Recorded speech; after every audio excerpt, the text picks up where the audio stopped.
Selamat malam saudara-saudara yang dikasihi Tuhan. Salam damai sejahtera bagi kita semua. Sebelum kita mendengarkan sabda Tuhan, mari kita sama-sama berdoa memohon tuntunan Roh Allah yang kudus.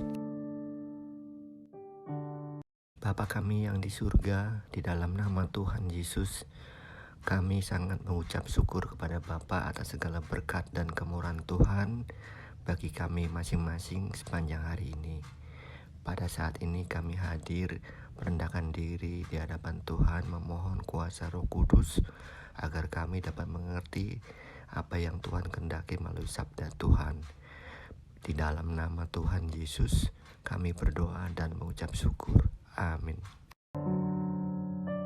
Saudara-saudara yang dikasihi Tuhan, sabda Tuhan pada malam hari ini berjudul Kasih itu Jangan Pura-pura. Mari kita sama-sama baca firman Tuhan yang terdapat di dalam Roma 12 ayat 9 sampai 10 yang berbunyi demikian. Hendaklah kasih itu jangan pura-pura. Jauhilah yang jahat dan lakukanlah yang baik. Hendaklah kamu saling mengasihi sebagai saudara dan saling mendahului dalam memberi hormat. Sebelum kita membahas lebih lanjut tentang kasih tidak pura-pura, sebaiknya kita mengingat kembali apa itu definisi kasih. 1 Korintus 13 ayat 4-5 berbunyi demikian. Kasih itu sabar, kasih itu murah hati, ia tidak cemburu, ia tidak memegahkan diri dan tidak sombong. Ia tidak melakukan yang tidak sopan dan tidak mencari keuntungan diri sendiri. Ia tidak pemarah dan tidak menyimpan kesalahan orang lain. Kemudian kita sama-sama baca dalam Roma 13 ayat 10 yang berbunyi demikian. Kasih tidak berbuat jahat terhadap sesama manusia, karena itu kasih adalah kegenapan hukum Taurat. Mengapa kita harus mengasihi satu sama lain? Sebab itu adalah perintah dari Tuhan. Sebab Tuhan itu adalah kasih. Seperti yang tertulis dalam firman Tuhan sebagai berikut. Barang siapa tidak mengasihi, ia tidak mengenal Allah, sebab Allah adalah kasih. Jadi saudara-saudaraku yang dikasihi Tuhan, bila mana ada seseorang mengatakan aku mengasihi Allah, tetapi tidak mengasihi saudaranya, berarti ia adalah pembohong. Bagaimana mungkin ia mengasihi Allah yang tidak ia lihat tetapi tidak mengasihi saudara-saudaranya yang ia lihat sendiri? Perintah Tuhan sangat jelas bahwa kita harus mengasihi sesama saudara-saudara kita, seperti yang tertulis dalam firman Tuhan sebagai berikut. Kita mengasihi karena Allah lebih dahulu mengasihi kita. Jikalau seorang berkata, aku mengasihi Allah, dan ia membenci saudaranya, maka ia adalah pendusta. Karena barang siapa tidak mengasihi saudaranya yang dilihatnya, tidak mungkin mengasihi Allah yang tidak dilihatnya. Dan perintah ini kita terima dari Dia. Barang siapa mengasihi Allah, ia harus juga mengasihi saudaranya.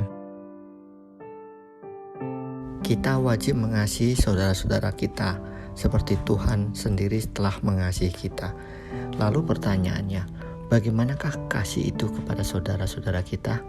Apakah hanya sebatas formalitas, atau benar-benar, atau hanya pura-pura? Tuhan mengatakan bahwa kasih itu jangan pura-pura. Kalau kasih itu pura-pura, itu penuh dengan kepalsuan. Kalau kita mudah marah sama orang lain, munafik, dan mempunyai rencana jahat, berpikiran negatif kepada saudara-saudara kita, berarti kasih itu pura-pura. Jadi di depan kelihatan baik, tapi di belakang menyimpan suatu rencana yang tidak baik untuk mencari keuntungan diri sendiri atau untuk mencelakakan saudaranya tersebut. Saudara-saudaraku yang dikasihi Tuhan, walaupun kita sudah menerima Tuhan Yesus sebagai juru selamat kita, tetapi kalau kita tidak punya kasih yang murni atau pura-pura, kita tidak akan masuk atau tidak akan menjadi bagian dari kerajaan Tuhan. hidup kita akan penuh dengan kepalsuan karena kita mempunyai kasih yang pura-pura. Jadi sebetulnya hati kita jahat, tetapi kita berpura-pura baik kepada saudara-saudara kita. Seperti yang tertulis dalam firman Tuhan sebagai berikut. Bukan setiap orang yang berseru kepadaku, Tuhan, Tuhan, akan masuk ke dalam kerajaan surga, melainkan dia yang melakukan kehendak Bapa-Ku yang di surga.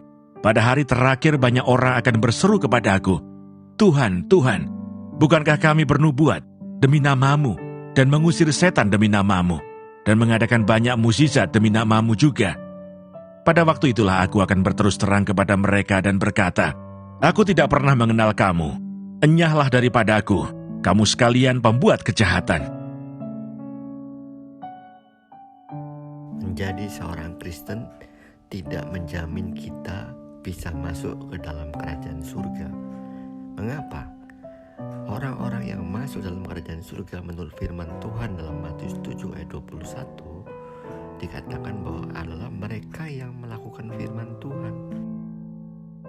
Jika kita masih sering berbuat jahat kepada saudara kita, munafik, mempunyai rencana-rencana tidak baik, marah, memfitnah, dan berpikiran negatif, maka kita tidak akan masuk dalam kerajaan surga, sebab kita tergolongkan kepada kasih yang pura-pura. Segala perbuatan tersebut dicatat oleh malaikat Tuhan, dan pada saat Tuhan Yesus datang, Tuhan akan mengatakan kepada kita tidak. Sebab apa? Karena kita tidak melakukan firman Tuhan.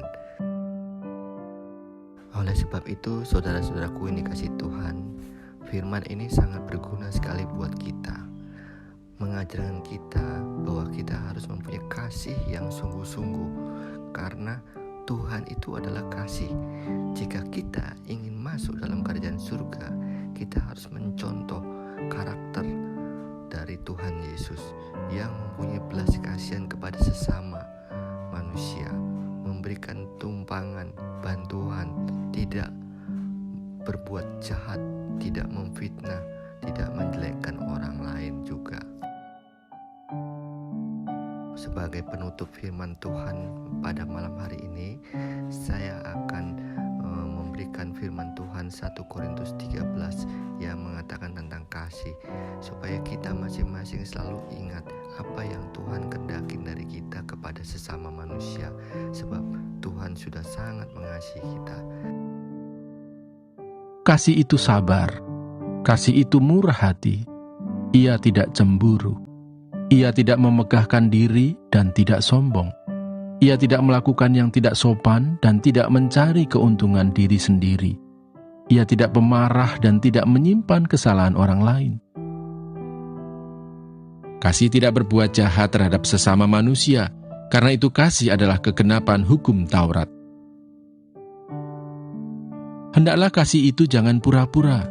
Jauhilah yang jahat dan lakukanlah yang baik. Hendaklah kamu saling mengasihi sebagai saudara dan saling mendahului dalam memberi hormat. Demikian firman Tuhan pada malam hari ini. Saya bawakan di dalam nama Tuhan Yesus. Amin.